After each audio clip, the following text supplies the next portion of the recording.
आप सभी को मेरा नमस्कार, शुभ प्रभात। आप सभी का मेरे YouTube चैनल पर हार्दिक स्वागत, अभिनंदन। तो हम आज एक भाषा का अध्ययन करेंगे।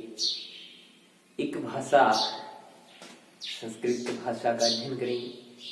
संस्कृत भाषा पौराणिक भाषाओं में से एक है, यानी अपने प्राचीन वेद जितने भी हिंदू धर्म के उठा के देख लो, सब में एक ही भाषा का उल्लेख मिलता है, वो है संस्कृत भाषा। अब संस्कृत भाषा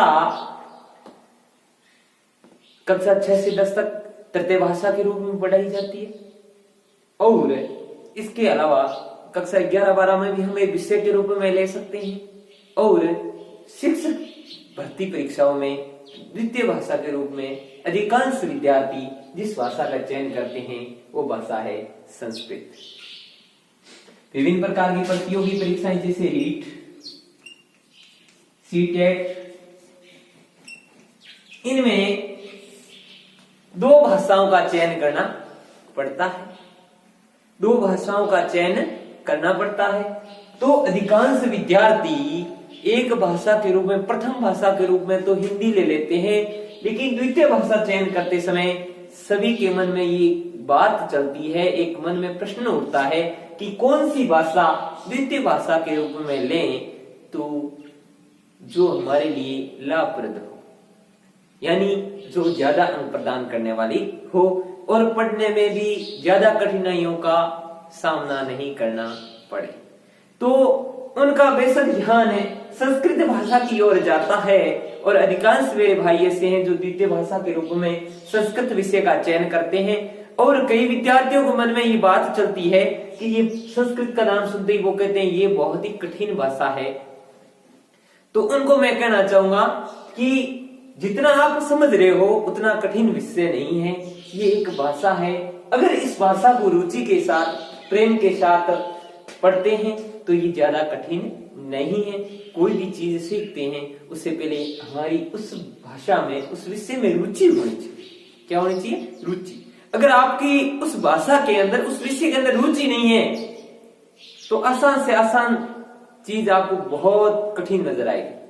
तो आप एक मन का जो भ्रम है कि ये भाषा कठिन है, ये निकाल लीजिए और मन में एक संस्कृत भाषा के प्रति रुचि पैदा करें, और रुचि पैदा करोगे तब ये भाषा आपको बहुत ही आसान और सरल नजर आएगी, क्योंकि ये भाषा तो अपनी देव भाषा है। बड़ा सौभाग्यशाली व्यक्ति होता है जिसको ये भाषा पढ़ने का अवसर प्रदान होता है। अब देखिए, ये संस्कृत भाषा है। संस्कृत भाषा को हम बाकी सभी भाषाओं की क्या मानते हैं? जननी मानते हैं। क्या मानते हैं? जननी। और इस पृथ्वी पर, इस भूमंडल पर अगर पहली कोई भाषा का निर्माण हुआ था, कोई भाषा का अगर प्रादुर्भाव हुआ था, तो वो भाषा कौन सी है? संस्कृत भाषा है। सबसे पौराणिक है। आज से कई वर्ष पहले लिखे हिंदू ग्रंथों को उठाइए, उसमें आपको जिस भाषा का उल्लेख मिलेगा वो भाषा कौन सी है? संस्कृत है। इसका मतलब ये बेशक बहुत ही पुरानी है। तो इस भाषा को बाकी भाषाओं की क्या कहा जाता है? जननी कहा जाता है। क्या कहा जाता है? जननी। संस्कृत में एक श्लोक है, पुत्र कुपुत्र जायते, पुत्र कुपुत्र जायते, माता कुमाता न भवती। यानी इस श्लोक का अर्थ ये होता है कि पुत्र कुपुत्र हो जाता है, लेकिन माता कभी कुमाता नहीं हो सकती, यानी जननी होती है वो कभी क्लिष्ट नहीं होती है। तो आइए प्रेम के साथ हम संस्कृत भाषा का अध्ययन करते हैं, और इस YouTube चैनल पर हम संस्कृत व्याकरण के सभी टॉपिकों का अध्ययन करेंगे बहुत ही आसान तरीके से, सामान्य तरीके से। अब देखिए, संस्कृत भाषा को क्या कहा जाता है? सभी भाषाओं की जननी कहा जाता है। और कई कबार प्रश्न पूछ लिया जाता है कि का भाषा सर्वेषां भाषाणां जननी अस्ति। कौन सी भाषा सभी भाषाओं की क्या है? जननी है। तो बेशक वो कौन सी भाषा है? संस्कृत भाषा है। अब देखिए, अब संस्कृत शब्द की उत्पत्ति कैसे हुई है? इस शब्द की उत्पत्ति, शब्द की उत्पत्ति।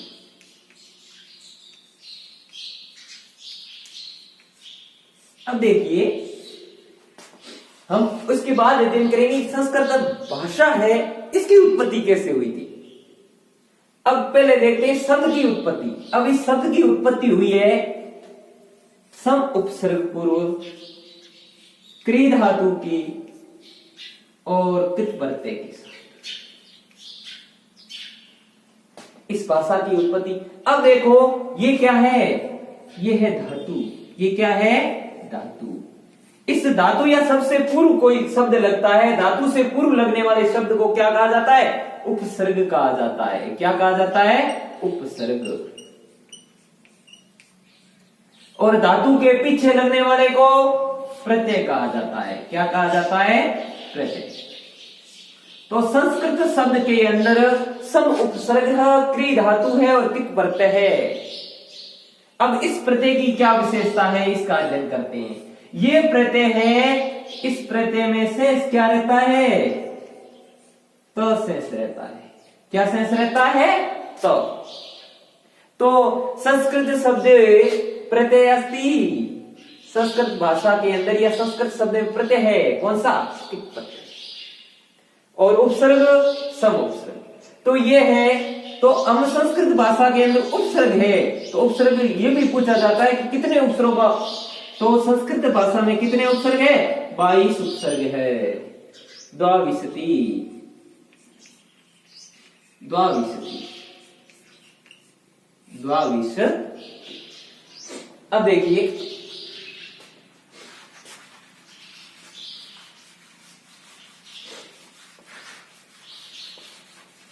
अब आती है संस्कृत भाषा की उत्पत्ति। स्वयं भाषा की उत्पत्ति कैसे होती है, भाषा की उत्पत्ति।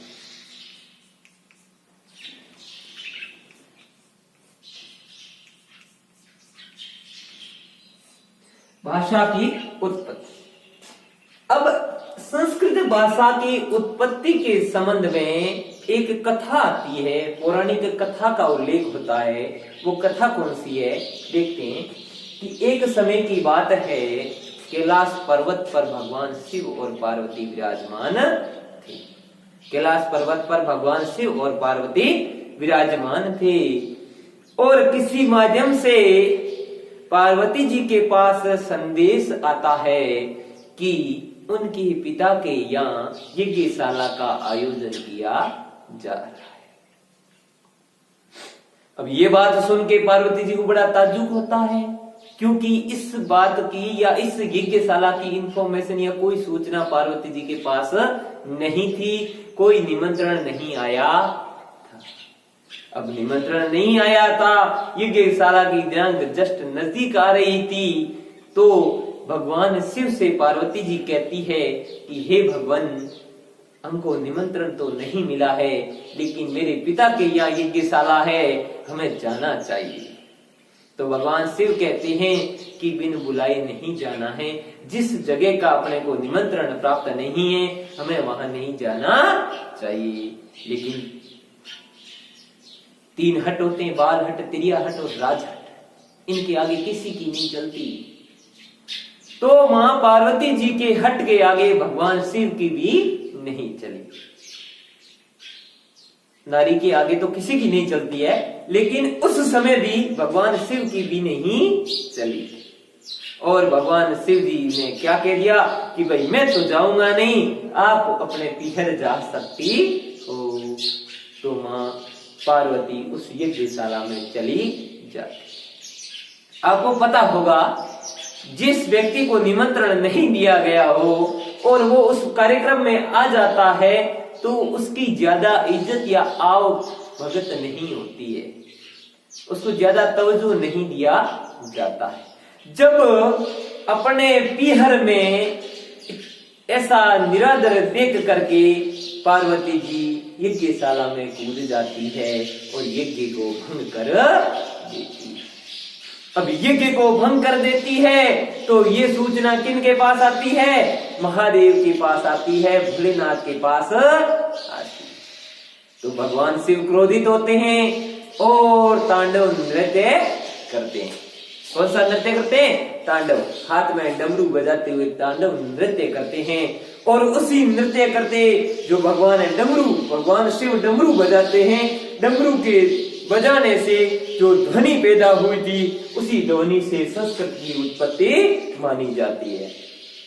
संस्कृत में एक सुंदर श्लोक का उल्लेख है, नृत्यावसाने नटराज राजो ननान ढकानो पंचवारम। कहते हैं कि नृत्यावसाने नटराज राजो ननान ढकानो पंचवारम, नौ पंचवारम। ये कहते हैं भगवान शिव नृत्य करते हुए, डमरू बजाते हुए, डमरू कितनी बार बजाते हैं नृत्य करते हुए डमरू? 9 पंचवारम, 9 और 5 बार डमरू बजाते हैं। तो भगवान शिव ने टोटली कितनी बार डमरू बजाया? 14। तो ये ध्वनि, ये जो डमरू की ध्वनि थी, ये किसने सुनी? संस्कृत भाषा के एक मुनि हुए हैं, पाणिनि। कौन हुए हैं? पाणिनि। जब ये ध्वनि, इस डमरू की ध्वनि को पाणिनि ने सुना तो उन्होंने क्या कर दिया? सूत्रों की रचना कर दी, सूत्रों की रचना। जैसे भगवान शिव डमरू बजाते गए और पाणिनि उन डमरू की ध्वनि को सुनते गए और सूत्रों की रचना करते गए। इस तरह करके पाणिनि जी ने कितने सूत्रों की रचना की? 14 बार बजाया था और 14 सूत्रों की रचना की। फिर इन्हें क्या कहा गया? माहेश्वर सूत्र कहा गया, माहेश्वर सूत्र। और यही माहेश्वर सूत्र है जो संस्कृत की भाषा की क्या बने? नींव के पत्थर बने। संस्कृत भाषा की उत्पत्ति इन्हीं माहेश्वर सूत्रों से मानी जाती है। आज हम जो संस्कृत भाषा का अध्ययन कर रहे हैं, अगर उस समय पाणिनि जी नहीं होते तो आज हम इस संस्कृत भाषा का अध्ययन नहीं कर रहे होते। शिव जी डमरू बजाते, कोई सुनता नहीं, बस। तो शिव जी के डमरू बजाने की ध्वनि को किसने सुना था? पाणिनि जी ने। तो इन्होंने क्या माहेश्वर सूत्रों का निर्माण कर दिया था। अब पूछा जाता है कि माहेश्वर सूत्रों की उत्पत्ति किन से हुई है? भगवान शिव से, महेश्वर से। भगवान महेश्वर से आगतः माहेश्वर कथ्यते, माहेश्वर कहा जाता है। अब ये किसके डमरू से निकले थे? भगवान शिव के डमरू से। और इनको सुना किसने था?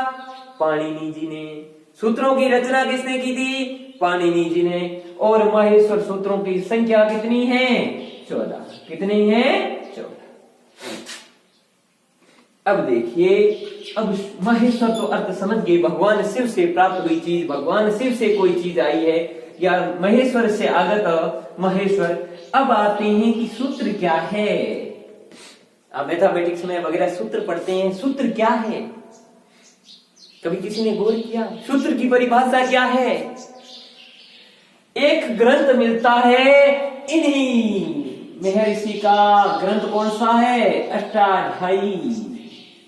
कौन सा ग्रंथ है?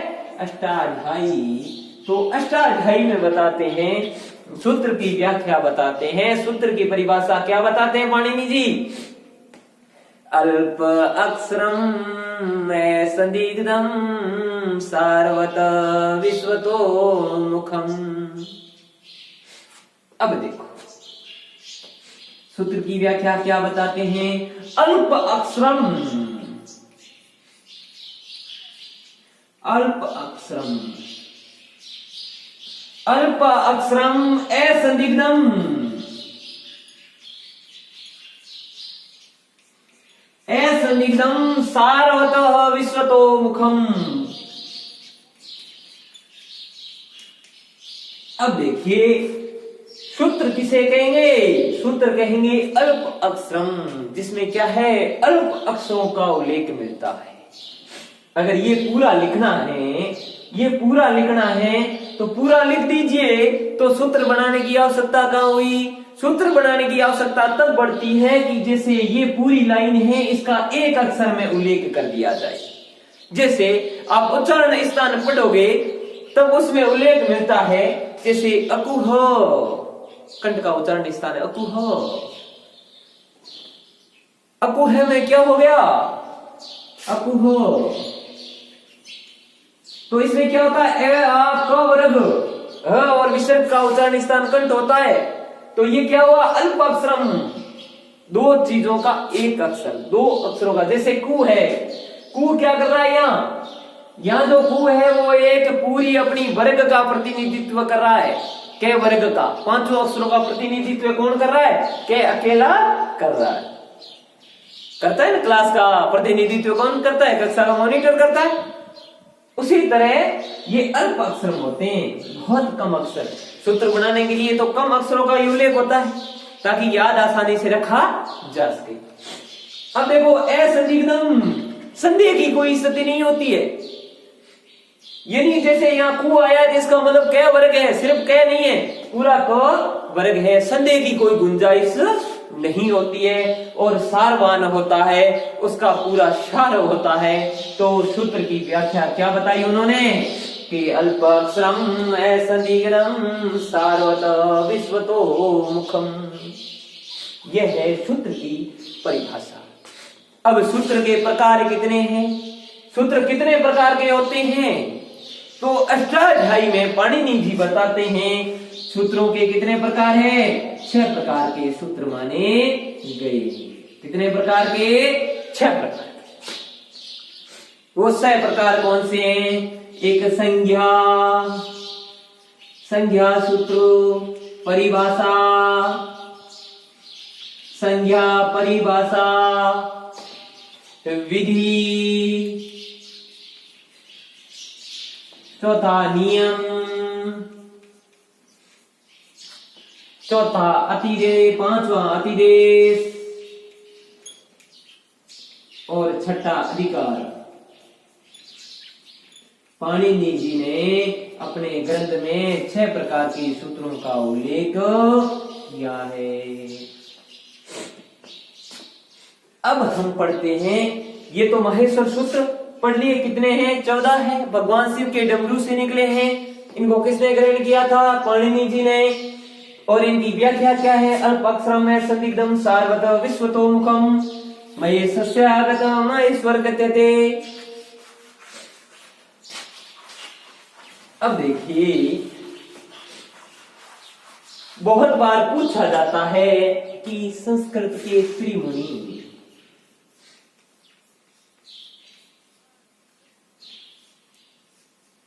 संस्कृत के त्रिमुनि,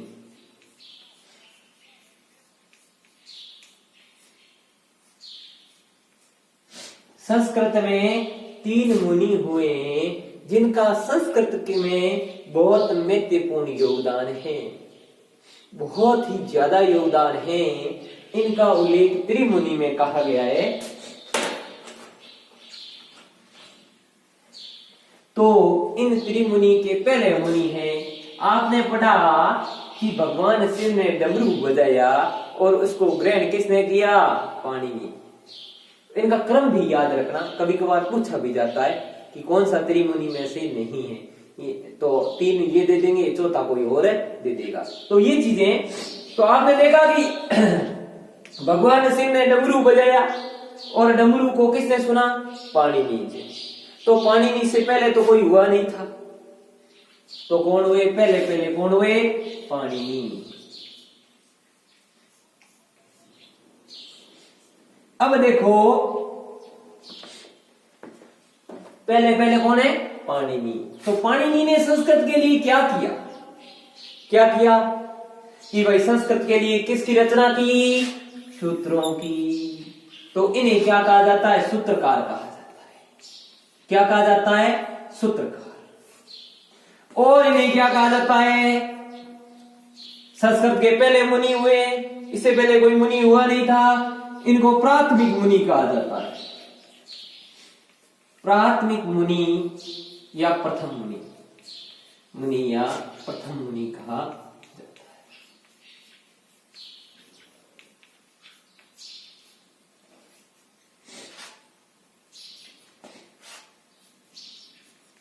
प्राथमिक मुनि या प्रथम मुनि कहा जाता है। अब देखिए, अब इन्होंने कृति या रचना इनकी।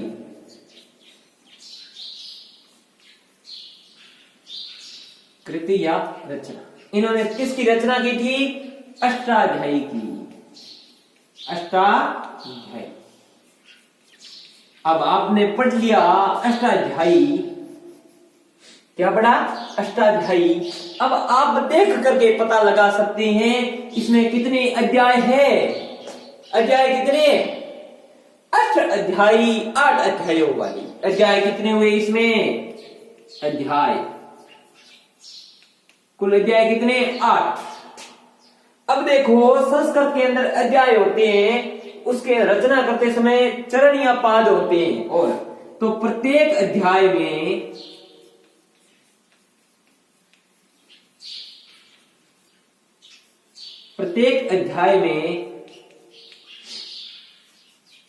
चरण या पाद कितने? चरण या पाद। ये आप जब पढ़ोगे संस्कृत में छंद, तब ये काम आएंगे आपको। कितने चरण या पाद होते हैं? 4। एक अध्याय में कितने चरण या पाद हुए? 4। तो कुल कितने हो गए? 32। कितने हुए? 32। तो अष्टाध्यायी में चरण या पाद कितने? कुल 32 है। अध्याय कितने हैं? 8। अब संस्कृत के त्रिमुनि में दूसरे मुनि जी आते हैं।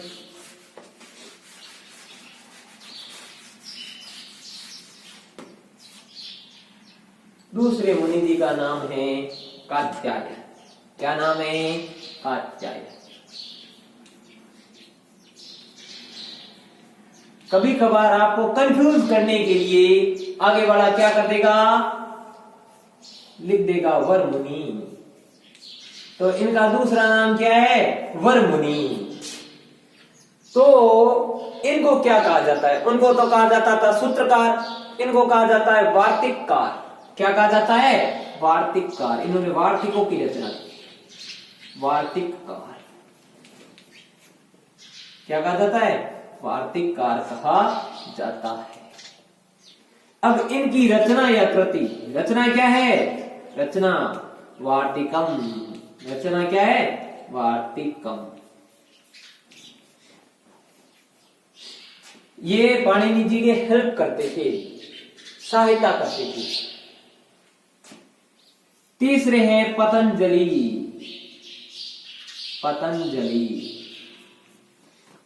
तो इन्होंने क्या किया था? ये इनके बाद हुए थे। इन्होंने क्या किया कि जो सूत्र की रचना जिन्होंने पाणिनि जी ने की थी, वो आम जनता को या सामान्य व्यक्तियों को उस सूत्रों को पढ़ भी नहीं पाते थे। उन पाणिनि जी के द्वारा लिखे हुए सूत्रों को समझना तो दूर की बात है। तो इन्होंने क्या किया? इन्होंने उनकी क्या की? सूत्रों की व्याख्या की। क्या की? सूत्रों की व्याख्या की।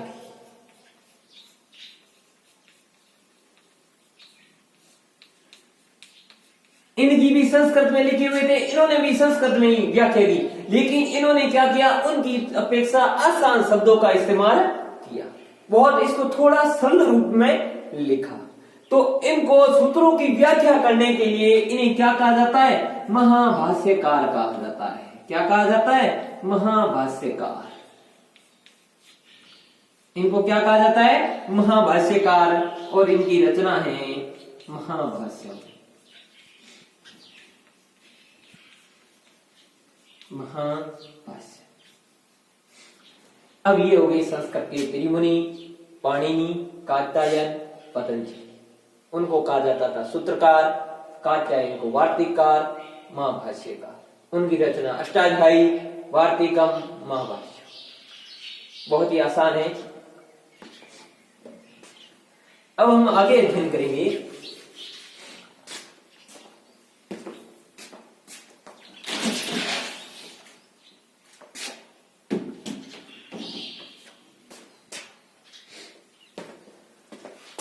संस्कृत का एक टॉपिक लेते हैं। अपना पहला टॉपिक, पहला प्रकरण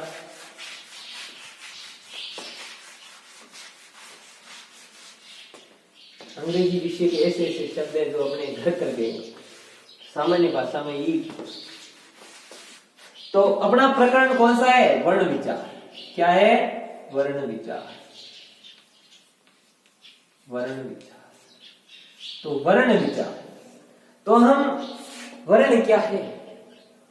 क्या है वर्ण? वर्ण यानी भाषा की सबसे छोटीतम लघुत्तम इकाई जिसके टुकड़े नहीं किए जा सकते, ये अविभाज्य है। ये अविभाज्य है। वर्ण वो होते हैं जो अविभाज्य यानी ज्यादा विभाजित, उसको अब विभाजित नहीं कर सकते, और सबसे लघुत्तम इकाई है, सबसे छोटी से छोटी। तो वर्ण को के भेद होते हैं, या वर्ण को प्रकार बांटा जाता है। तो किस प्रकारों में बांटा जाता है? 2 प्रकार। एक होते हैं स्वर, एक क्या होते हैं? स्वर। एक होते हैं व्यंजन, एक होते हैं व्यंजन। अब देखिए वर्ण को कितने भागों में बांटा है? 2 भागों में। कौन कौन से? स्वर वर्ण और व्यंजन वर्ण। तो अब स्वर की क्या विशेषता है और व्यंजन की क्या विशेषता है? स्वर की तो विशेषता यह है कि इनका उच्चारण किसी की बिना किसी सहायता से कर सकते हैं, हमें किसी की सहायता लेने की जरूरत नहीं पड़ती है, हम उसको अबाध रूप से बोल सकते हैं। लेकिन व्यंजन ये है कि व्यंजन को स्वरों की सहायता से उच्चारित किए जाते हैं, ये बिना किसी सहायता से उच्चारित किए जाते हैं, और व्यंजन जो है जो स्वरों की सहायता से उच्चारित किए जाते हैं। अब हम स्वर के बारे में अध्ययन करेंगे। स्वर, स्वर। अब देखिए स्वर का अध्ययन करना है तो हम किसका अध्ययन करेंगे? पहले माहेश्वर सूत्रों का अध्ययन करते हैं। माहेश्वर सूत्र। अब देखो माहेश्वर सूत्र जो कुल कितने हैं? 14। कितने हैं? 14।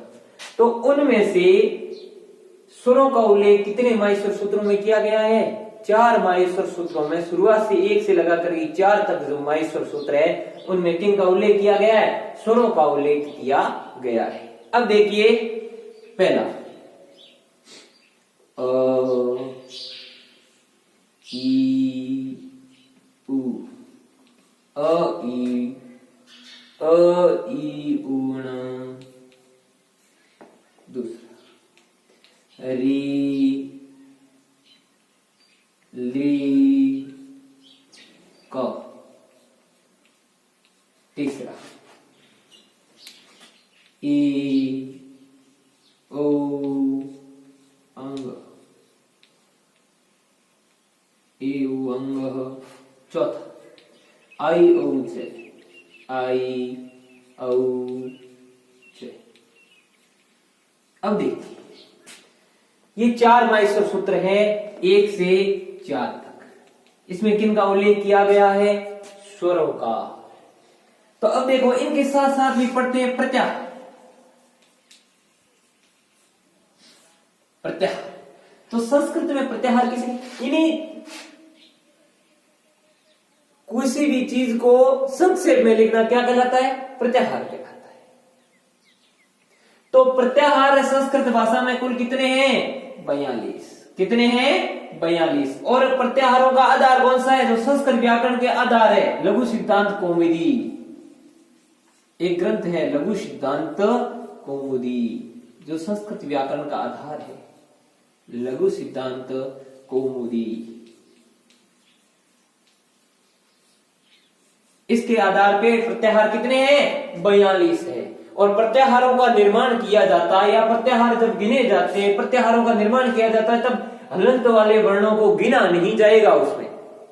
जैसे हम एक प्रत्याहार का निर्माण करते हैं अ और च, अच प्रत्याहार। क्या है? अच प्रत्याहार। अब देखो अच प्रत्याहार में कितने वर्ण आएंगे? 1 2 3 4 5 6 7 8 9। कितने वर्ण आएंगे? 9। तो प्रत्याहारों की गणना करते समय, प्रत्याहार में वर्णों की गणना करते समय हलंत वाले वर्णों को गिना नहीं जाता है। हलंत वाले वर्णों को गिना नहीं जाएगा। तब ये तो अपने आप हो गया, इस चय को भी नहीं गिना जाएगा। इसका शुरुआत य और अंतिम वर्ण ये होता है, तो इसके अंदर कौन कौन से वर्ण आएंगे, वो इसके मध्य में आने वाले वर्णों को गिना जाएगा। अ और च के मध्य में कितने वर्ण आएंगे, 9 वर्ण आते हैं।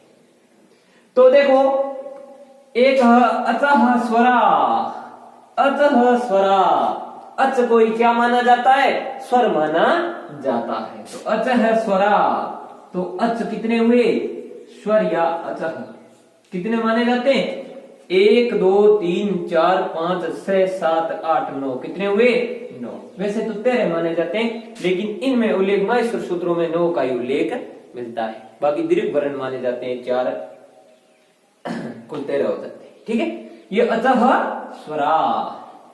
तो अचः प्रत्याहार में आने वाले को क्या कहा जाता है, स्वर कहा जाता है। अब स्वरों का उल्लेख, स्वरों का बांटना या स्वरों के प्रकार।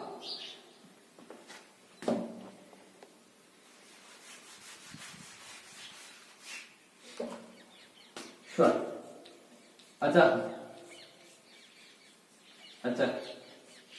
अब देखो, इनको 3 भागों में बांटा जाता है। कितने भागों में, 3 भाग। स्वर को कितने भागों में बांटा जाता है, 3 भागों में। पहला कौन सा भाग है, एक मात्रिक वर्ण या एक मात्रिक स्वर, एक मात्रिक स्वर। दूसरा है द्विमात्रिक, कौन सा है, द्विमात्रिक स्वर। और तीसरा है त्रिमात्रिक। अब देखो, ये मात्रिक क्या है, इनको विभाजन की इकाई क्या है, इनके विभाजन का मुख्य किसको बांटा है, उच्चारण। जैसे स्वर का उच्चारण करोगे, उसमें उच्चारण करते समय लगने वाला समय, तो जब इनका 1 मात्रा का समय लगता है, इनको उच्चारण करोगे तब 2 मात्रा का, और इसको उच्चारण करोगे तब 3 मात्रा का समय लगता है। तो इसको बांटने का आधार क्या हुआ, उच्चारण में लगने वाला समय। तो किसके आधार पर बांटा जाता है स्वरों को 3 प्रकार में, उच्चारण में लगने वाले समय के आधार पर इसको 3 भागों में बांटा जाता है। और पहला भाग है जिसको तो 1 मात्रा का ही समय लगता है, दूसरा है उसको 2 मात्रा का समय लगता है उच्चारण करते समय, और तीसरा है जो उच्चारण करते समय कितनी मात्रा का, 3 मात्रा का समय लगता है। अब जो एक मात्रिक, द्विमात्रिक, ये स्वर आप यहां पढ़ लो, इसके बाद आपको कहां पढ़ने का जरूरत पड़ेगी, छंद पढ़ोगे तब ये एक मात्रिक और द्विमात्रिक काम आएंगी। अब देखो, एक मात्रिक को और किसके नाम से जाना जाता है, इनको मूल स्वर भी कहा जाता है। क्या कहा जाता है, मूल स्वर। क्या कहा जाता है, मूल स्वर।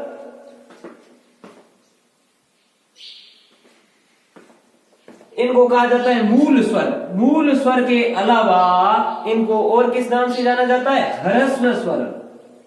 कौन से, ह्रस्व स्वर, ह्रस्व स्वर। और इनको अक प्रत्याहार के नाम से भी जाना जाता है। किस नाम से, अक प्रत्याहार, अक प्रत्याहार, अक प्रत्याहार। अब देखो, अक प्रत्याहार का है तो आपका सीधा ध्यान इन 2 लाइनों की ओर जाएगा। अब आपको कहा था कि प्रत्याहार के निर्माण में या प्रत्याहार को गिनते समय वर्णों को, हलंत वाले वर्णों को नहीं गिना जाएगा। तो पीछे कितने बचे, 1 2 3 4 और 5। अक प्रत्याहार में कितने वर्ण आते हैं, 5 वर्ण आते हैं। अब द्विमात्रिक इसको दीर्घ स्वर भी कहा जाता है। क्या कहा जाता है, दीर्घ स्वर। और त्रिमात्रिक में 3 मात्रा का समय लगता है, उसमें ओम की श्रेणी को माना। अब देखो, ये 5 कौन से, ए ई उ री री, अ ई उ री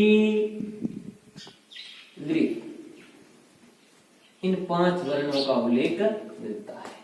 अब दीर्घ स्वर में कौन कितने हैं, दीर्घ स्वर 8 माने जाते हैं। कौन से, आ ई उ